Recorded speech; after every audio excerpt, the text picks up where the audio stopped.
Hey everybody, Rob B here with Rob D, and you are listening to the Property Podcast. And this week, it's the market update. If you want to find out which area of the country is growing by over 16% right now, and where in property £192 million is being spent every single day, well, you're in the right place.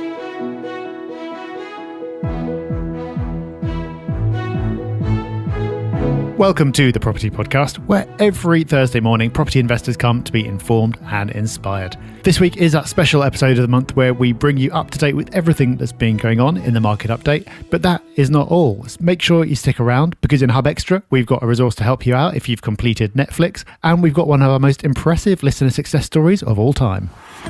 So let's get straight into that market update then. Some months there's one big news story that dominates the headlines. This is not one of those months. It seems on the face of it like a quieter month, but if you dig a little bit deeper, like we have, there's actually been some really interesting things going on.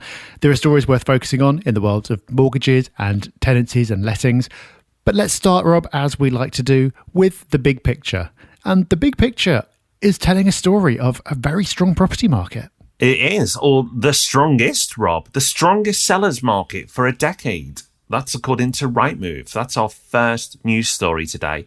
Now, in this news story, there is some house price data, and we're going to come on to house price data shortly. But there's a telling line here, and it says, now demand is exceeding supply by the greatest margin for 10 years, as sales have already been agreed on almost 2 out of 3 properties, according to agents.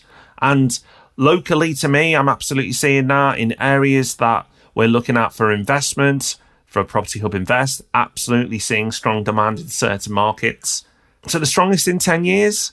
Well, actually, Rob, when we look at the house price data shortly, I'm not actually that surprised. It's a big claim, but I'm not shocked. No, it makes complete sense because when you think about it, there's not a lot of new supply because lots of projects have been delayed over the last year because of COVID. So there's probably less supply even than there normally is.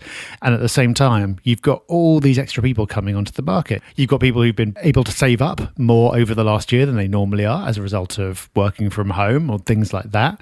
And you've got the stamp duty holiday, and you've got mortgages for first-time buyers improving. So you can really easily see where the new demand is coming from. And that is absolutely filtered through into the data that's being reported here. And this takes us nicely into the house price index report that Zoopla produces each and every month. Sometimes we refer to it as Zoopla, sometimes we refer to it as Home Track, but the data is the same. And it gives us a list of the city centres that are performing the best and worst. And the top performing cities are Manchester, Liverpool, Leeds and Nottingham. They're leading the way with over 5% year-on-year growth.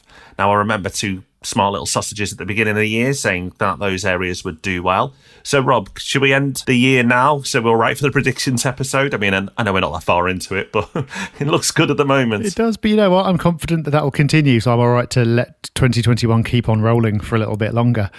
And one of the reasons why that may be the case is that the report also points out that cities in the north are going to benefit the most from the reduction in stamp duty. And yes, I know Nottingham is technically in the Midlands, but it points out that more than 2/3 of the stock currently listed for sale is priced at under £250,000. And that is going to be the cutoff for the tapered rate of stamp duty before it goes back up to its full amount. So lots of indication there that that will continue.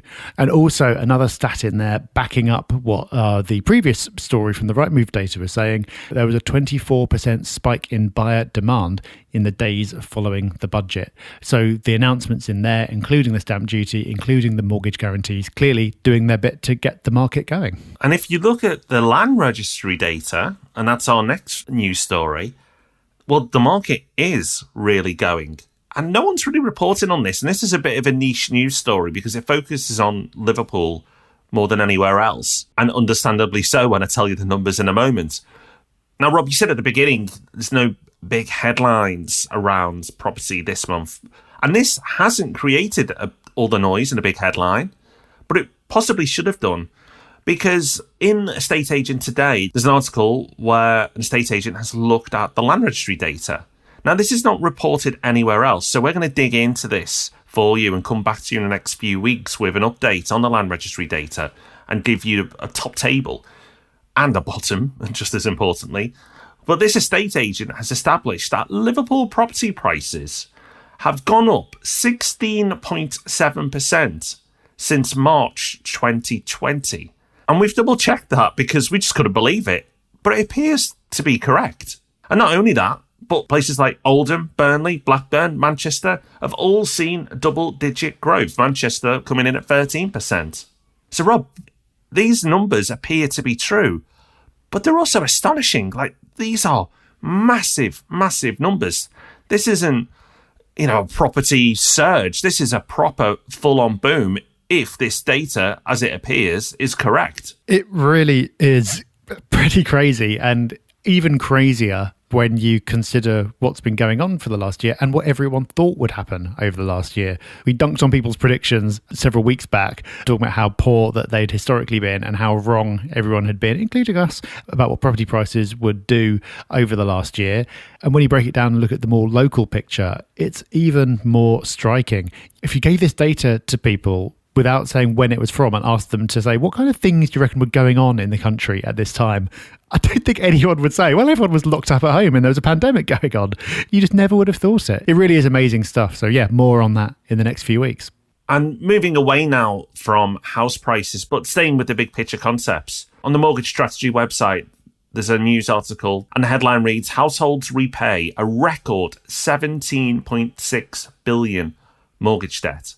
And that's a lot of money, so you're probably thinking it's over a year like I initially did. But no, that was over the final quarter of last year. So that's an equivalent of 192 million a day.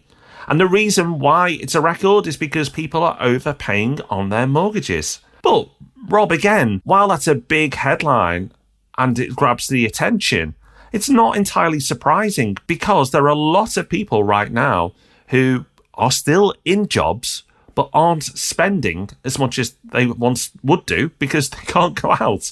So instead, they're paying down their mortgages. Yeah, it's been termed accidental savers. And we've talked about this on the podcast before. And we've talked about how there is this real split happening because everyone has been affected by the pandemic. But in financial terms, some people have been affected very negatively and some people have been affected extremely positively. So as this story acknowledges, at the same time as you've got a record amount of debt being repaid, as people have got this savings glut, oh, well, what should we do? Let's pay down the mortgage. You've also got 1 in 6 mortgage payers who've been granted a payment holiday because presumably they're struggling to repay their mortgage. And there are, of course, lots of people who are struggling. And that doesn't get fully picked up in all the data around house prices and things like that, because lots of the people who've been the worst affected by the pandemic are probably not people who were in a position to buy a house in the first place. So we are in this really interesting and not particularly good position where there is a bit of a divide opening up and you've got 2 stories playing out at once. You've got the story of people being really hard hit by COVID, which is the one that everyone thought would be the story. But then you've got this other story in parallel about people who are actually doing really well out of it, which is the one that's showing up in all the market activity in the house prices. So when trying to make predictions, when trying to think about what happens next and work everything out and see what the future looks like, it's really worth considering both of these stories and seeing which applies to that particular situation. Sticking on the mortgage theme now, let's look at lending as a whole and see what's been happening over the last month. And a really pleasing news story to read this month is the Yorkshire Building Society is the first to bring back 95% mortgages. So before COVID, 95% mortgages were quite common. Lots of people took advantage of them, and it helped a lot of people get onto the property market for the first time. All those products disappeared when COVID kicked off. There was obviously a lot of nervousness across the world and across financial markets, and it was just seen as too high risk for lenders. And Yorkshire have come out with a product that allows you to get 95% lending at a rate of 3.99%. So not the most attractive rate, but a product nevertheless. Now, you may remember from last month's market update that the government announced a mortgage guarantee scheme to encourage banks and building societies to lend at 95% loan to values. And the government would act as a guarantor to encourage the banks to lend. Now, the Yorkshire Building Society haven't taken advantage of that scheme. So all the lenders who are going to use that scheme have yet to release their products. We would expect it over the next few weeks, and we'll talk about it more next month. But it's really pleasing to see things move in the right direction. And when more and more lenders come to the market, We fully expect to see those rates fall as competition rises. There's also a bit of a theme in the mortgage market at the moment around more product choice. So we mentioned on the podcast in the past that a lender called Habito has come up with a 40-year fixed rate product, which is really astonishing, especially when you consider that there's no early repayment fee. So you've still got the flexibility, but if you want to, you could also lock your rate in for 40 years. Now, the rates on that are not particularly attractive, but still, it's interesting that that option is out there. Another product that we've not talked about before is from Landbay, who've come out with a product for buy-to-let landlords who are buying in limited companies. But the difference with this product is that they will lend to trading companies, not just SPVs, special purpose vehicles. In other words, a company that has been set up just to buy property and nothing else. Now, in practice, even if you do have a trading company, there are good reasons why you might want to set up a separate SPV, and it's quite easy to lend money between those companies. So it's not going to make a vast amount of difference to most people, but it is just another sign of more variety in the market and of lenders keen to do business again. Something that we've seen over the last year is initially lenders just pulling all their products and not being interested in doing much of anything at all because they were worried about the state of the market and they were adapting to working from home and had reduced capacity for actually processing and servicing mortgages. We've seen that gradually opening up over the months, and that is continuing now. Until now, we're getting back to the same point that we were over a year ago, which is when we were reporting on more products coming out and more variety. Because once again, lenders are wanting to lend and lenders are competing with each other. And one of the ways that they can compete, because rates aren't really going to get any cheaper, is by offering different types of product. So I think even though what we're talking about here is some pretty niche offerings, the sign of what that means for the strength of the mortgage market in general is really encouraging. So a pretty positive month so far. Lots of good news out there. To wrap up this market update, we've got a couple of contrasting stories. And the reason we're talking about this one is because, well, look, at least myself personally, I'm a little confused by it. The headline says, Labour claims tenants barely considered during the pandemic. And it says that Labour's Shadow Housing Secretary claims that private renters have been barely considered during the past year of the pandemic. And this is apparently in support of the lobbyist group Shelter, sometimes also called a charity, which claimed 6 million people in England were actively worried about becoming homeless. Now, it's not to dismiss the worry of the 6 million people. It's just quite astonishing that the angle here seems to be that tenants have been barely considered. I don't think this is a tenant thing. I think this is a UK thing, and some people are tenants and some people are homeowners. But the vast majority of people have been able to take advantage of furlough, which I would consider support. And also, Rob, we had the eviction ban as well, which was released, quite rightly, and extended, again, probably quite rightly. A lot of landlords won't agree with that, but it was done to protect tenants. So to say they've been barely considered seems odd at best. Or am I being unfair? No, I don't think you are. There's a quote in this story about holes in their so-called evictions ban, meaning thousands of people have been made homeless. But I don't know what holes they're referring to. Of course, I'm sure that some landlords will have broken the law and evicted tenants illegally, whether that's by giving misinformation, by using force or whatever, and that is wrong. But that's not a problem with the actual ban itself. And I agree, furlough is not perfect, but it's helped a lot of people. There's also been a boost to universal credit. So there's been support there. If you wanted to support this claim, you could say that in England, there's not been any direct support to tenants to help them pay the rent, which there has been to a limited extent in Scotland and Wales. But on the whole, a complete ban on evictions for over a year seems like pretty good protection to me. And there is a contrasting story from Landlord Zone saying that there are 21,000 Section 21 notices that have been served but haven't yet been able to result in an eviction. So that is 21,000 evictions that have not taken place as a result of the ban, which does unfortunately mean that there is a huge backlog to be worked through whenever things do open up again. And landlords are very unhappy about that. So landlords would say that the eviction ban is too harsh and it's causing them problems. Tenants will say that not enough has been done to protect them.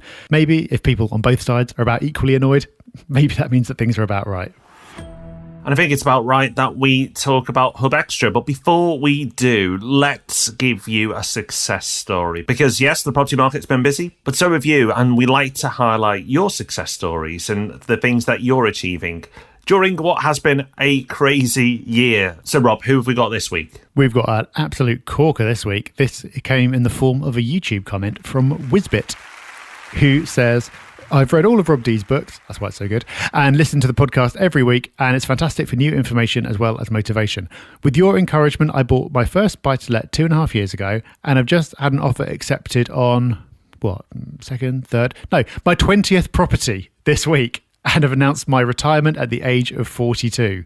I'm very excited about the next 42 plus years and exploring the world, all thanks to the freedom property will afford me. That is incredible. 20 properties in 2.5 years. That is some going. Well done to you. I'm feeling like a lazy slob, Rob. I know. I'm not doing enough. And unfortunately, the Hub Extra isn't going to help me because this week's Hub Extra has come as a recommendation from producer Dan. And this is a podcast which is called The Rewatchables. And it's a simple format. They just go over old movies, but remind you of why you should rewatch them.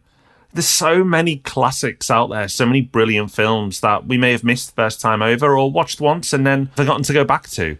Now, hopefully we come out of lockdown, but to see you through these last remaining weeks, this is a really good podcast to pick up some absolute classics and some absolute gems. And I'll give you an absolute classic rewatchable as well as a Hub Extra.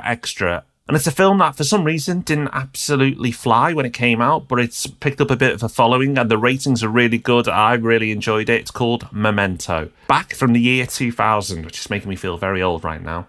So go and check out that podcast, and there's a classic that you can go back and watch as well immediately. Well, there you go. The Property Podcast always giving you more, even packing a bit of extra into Hub Extra this week. But that is all the goodness we can pack into this episode. Hope you've enjoyed it. Lots of great stuff going on this month. We'll be giving you another market update next month, and we'll be giving you yet more property goodness next week, because we'll be back with Ask Rob and Rob, answering 2 more of your questions on Tuesday, and then back again with a Property Podcast on Thursday. So until then, have a great week. See you soon. Bye-bye. Bye-bye.